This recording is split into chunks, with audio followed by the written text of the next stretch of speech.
پدر دانایی به دخترش گفت اگه از بوی سیگار خوشت نمیاد با کسی ازدواج کن که سیگار نمیکشه. وقتت رو برای تغییر دادن آدمی که نمیخواد تغییر کنه تلف نکن.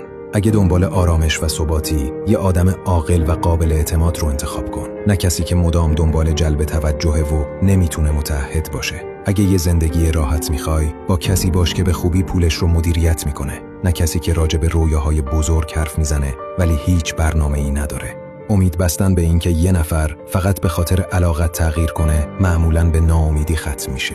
رابطه واقعی به این معنی نیست که به کسی یاد بدی چطور باید دوستت داشته باشه یا بهت احترام بذاره. به این معنیه که کسی رو انتخاب کنی که از قبل اینا رو بلد باشه.